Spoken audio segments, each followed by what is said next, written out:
Nah, yang pertama kita harus kenali akan penyebabnya. Biasanya penyebabnya apa sih? Waktu.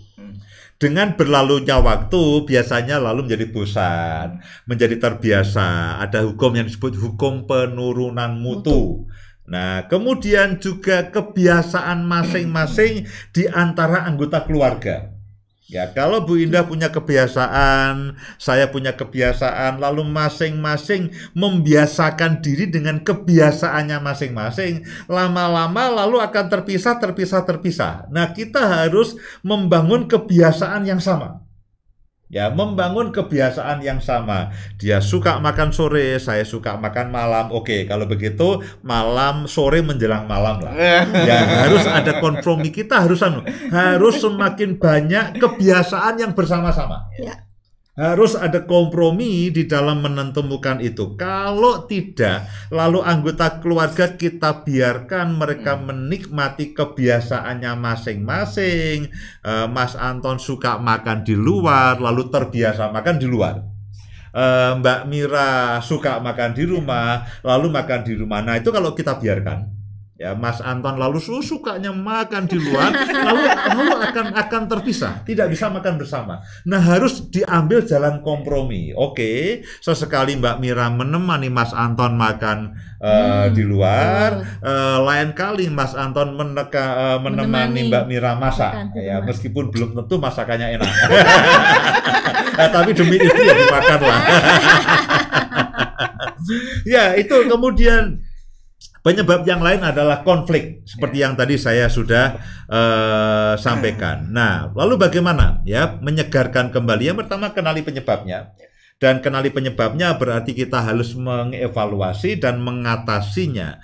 Yang kedua, kembali kepada cinta atau kasih yang pertama-tama dulu itu.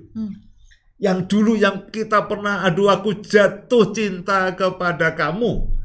Bukan cinta kepada kamu, sudah jatuh aku di mana aku tidak tahu. Jangan dibalik ya.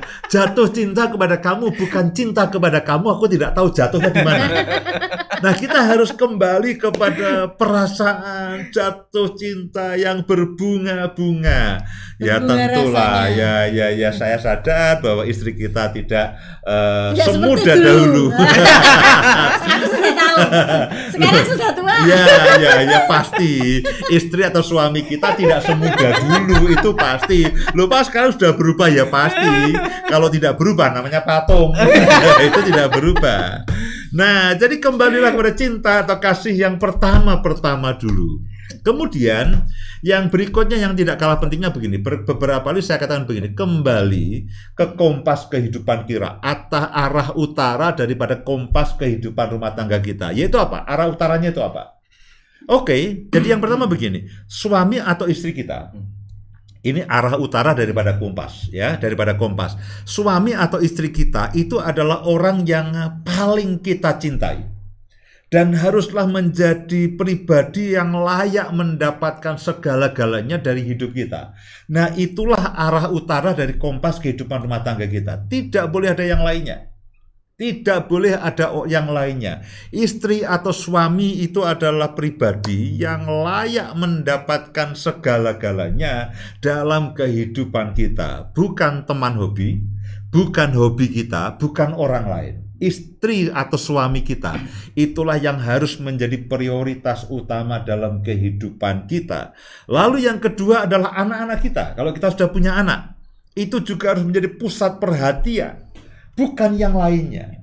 Artinya begini, artinya bahwa ayo kita arahkan kembali utara dalam kompas kehidupan kita. Utaranya itu apa, Pak? Utaranya adalah di dalam rumah kita itu adalah ada pribadi-pribadi yang paling penting, yang paling layak mendapatkan segala sesuatu yang kita punya, bukan orang yang di luar. Ya, bukan bos kita di dalam pekerjaan, oke. Bos kita mereka mendapatkan penghormatan sebagai pemimpin kita dalam pekerjaan. Ya, rekan kerja juga pantas mendapatkan penghargaan dan sebagainya. Tetapi suami atau istri itu harus mendapatkan prioritas yang utama. Kalau kita sudah punya anak-anak harus mendapatkan perhatian yang utama. Nah, tidak boleh kurang daripada itu. Begitu itu berkurang, nanti perhatian kita kepada orang-orang seisi rumah kita itu akan berkurang dan beralih kepada yang lainnya. Dan ketika kita beralih kepada yang lainnya, lalu kita mendapatkan kesenangan di luar, kesenangan yang ada di rumah ini menjadi hilang. Kemudian yang terakhir, sebelum nanti Bu Indah akan sampaikan beberapa tips ringan bagaimana menyegarkan kembali kehidupan rumah tangga. Yang terakhir adalah evaluasi sikap-sikap kita kepada anggota keluarga kita yang tidak baik. Ya, saya dulu itu terhadap anggota keluarga lebih banyak berbicara, lebih banyak marah, lebih banyak menasehati daripada mendengar. Nah, itu tidak bagus. Kalau terlalu banyak berbicara, tidak mendengar. Nah, itu evaluasi saya. Nah, sekarang saya mulai belajar mendengarkan suara hati Bu Indah. Saya mulai belajar mendengarkan apa yang menjadi kerinduan daripada anak-anak, apa yang menjadi keluhan daripada mereka, apa yang menjadi keinginan daripada mereka, meskipun pada waktu mereka ngomong rasanya pengen motong. Wow, itu rasanya pengen motong. Papa sudah tahu yang kamu maksudkan. Rasanya itu pengen memotong, pengen mencela. Dan masih sering. Dan masih sering. Beberapa kali yang saya katakan, Papa diam. Jangan bicara, biarkan aku menyelesaikan omonganku. Saya katakan oke. Jadi mereka sudah berani kepada saya untuk Papa diam, dengarkan dulu. Dan saya dulu masih kecil, kalau dulu saya nggak berani, nggak bisa, kamu yang diam.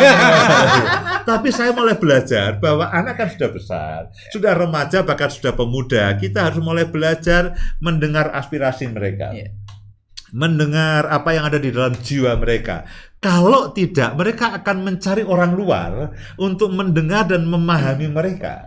Padahal seperti yang tadi saya katakan bahwa rumah tangga, anggota keluarga itu harus mendapatkan support, mendapatkan pemahaman, mendapatkan pengertian, mendapatkan pertolongan. Dari mana? Yang pertama itu adalah dari anggota keluarga kita. Nah, itulah cara untuk kita, ayo kita disetting ulang lagi, kita setel ulang lagi.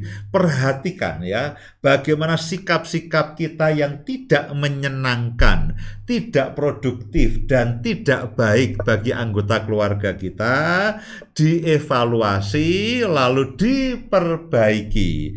Dan cara memperbaiki terbaik adalah biarkan istri kita bicara, biarkan anak-anak kita bicara, meskipun tidak menyenangkan dan tidak ingin mendengarkannya, tapi merekalah yang paling tahu ya sikap kita yang paling menjengkelkan bagi keluarga yang lainnya. Nah, silakan Bu Indah.